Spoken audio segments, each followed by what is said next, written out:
जय श्री राम। मैं हूं नीरजा खंडेलवाल और आप देख रहे हैं धर्म, आस्था और विज्ञान। क्या आपने कभी सोचा है कि 7 समुंदर पार अमेरिका की एक शांत पहाड़ी पर भी हर मंगलवार और शनिवार हनुमान चालीसा की गूंज सुनाई देती है। कैलिफोर्निया प्रवास के दौरान मुझे वहां स्थित संकट मोचन हनुमान मंदिर के दर्शन का सौभाग्य मिला। मैं सोच रही थी यह एक सामान्य मंदिर होगा, लेकिन वहां पहुंचकर महसूस हुआ कि यह केवल एक मंदिर नहीं बल्कि भारत की आत्मा का एक जीवंत स्वरूप है। इस मंदिर के दर्शन के लिए पहले से ऑनलाइन बुकिंग और पार्किंग पास लेना आवश्यक है। मुझे यह व्यवस्था थोड़ी अलग लगी, लेकिन वहां पहुंचकर समझ आया कि इसका उद्देश्य केवल भीड़ नियंत्रण करना नहीं बल्कि मंदिर की शांति और पवित्र वातावरण को बनाए रखना है। जैसे जैसे हमारी गाड़ी सांता क्रूज पर्वतों की ओर बढ़ रही थी, चारों ओर फैले विशाल रेडवुड के वृक्ष, ठंडी हवा और प्रकृति की अद्भुत नीरवता मन को भीतर तक शांत कर रही थी।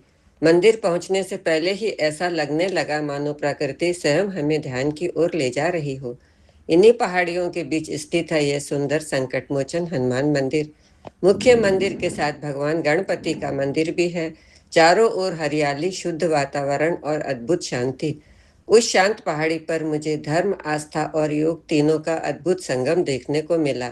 मंदिर में प्रवेश करते ही मेरे मन में एक प्रश्न उठा, आखिर अमेरिका की इस पहाड़ी पर संकट मोचन हनुमान मंदिर बना कैसे? इसका उत्तर जुड़ा है भारत के प्रसिद्ध मौनी संत बाबा हरिदास से। बाबा हरिदास सन 1971 में भारत से अमेरिका आए। उन्होंने अपना जीवन योग, सेवा और भारतीय आध्यात्मिक परंपरा के प्रचार प्रसार में समर्पित कर दिया। वे बहुत कम बोलते थे और अपनी बात एक छोटी सी स्लेट पर लिखकर बताते थे। जब भारत से हनुमान जी की प्रतिमा यहाँ लाई गई तो बाबा हरिदास ने अपने स्लेट पर केवल 5 शब्द लिखे, इट नीड्स अ टेम्पल। इसे एक मंदिर चाहिए। बस यही 5 शब्द इस मंदिर की नींव बन गए।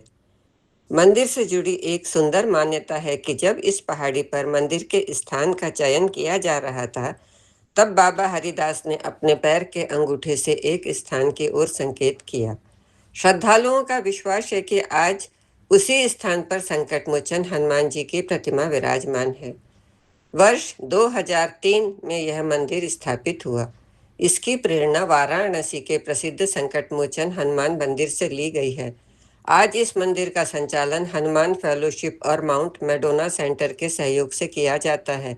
अनेक स्वयंसेवक निस्वार्थ सेवा भाव से इसकी व्यवस्था संभालते हैं।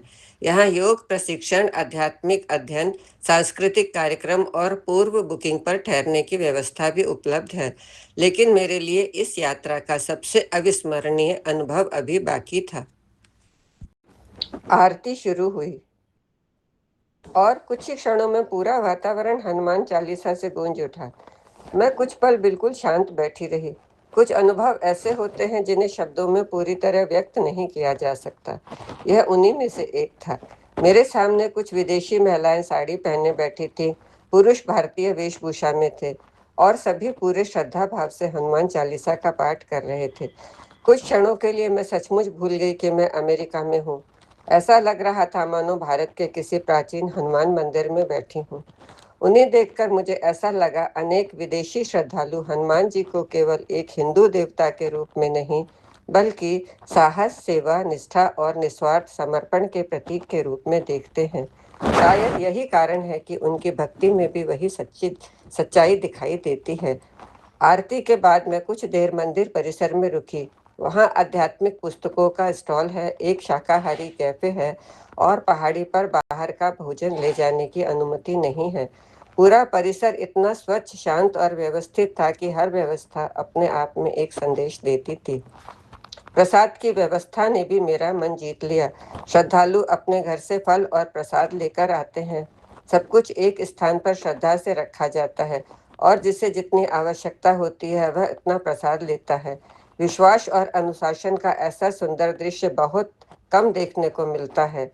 कुछ देर उस शांत पहाड़ी पर बैठी रही। वहाँ की शांति, अनुशासन और आध्यात्मिक वातावरण ने मेरे मन पर ऐसी छाप छोड़ी कि जिसे मैं आज भी महसूस करती हूँ। लौटते समय मेरे मन में बस एक ही बात थी, इस मंदिर का सबसे बड़ा चमत्कार कोई अलौकिक घटना नहीं बल्कि सात समुंदर पार भी भारत की संस्कृति और हनुमान जी के प्रति वही अटूट श्रद्धा है। उस शांत पहाड़ी से विदा लेते समय मन ने बस इतना कहा, सनातन सचमुच किसी देश की सीमा में नहीं बंधता। जहाँ श्रद्धा होती है वहीं भारत बस जाता है। यही अनुभव मैं अपने साथ भारत लेकर लौटी।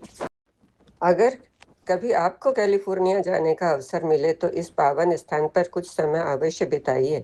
हो सकता है आप भी वहां से केवल दर्शन ही नहीं बल्कि एक ऐसी अनुभूति लेकर लौटे जो जीवन भर आपके साथ रहे। वीडियो अच्छा लगा हो तो लाइक, शेयर, कमेंट और सब्सक्राइब करना ना भूलें। जय श्री राम।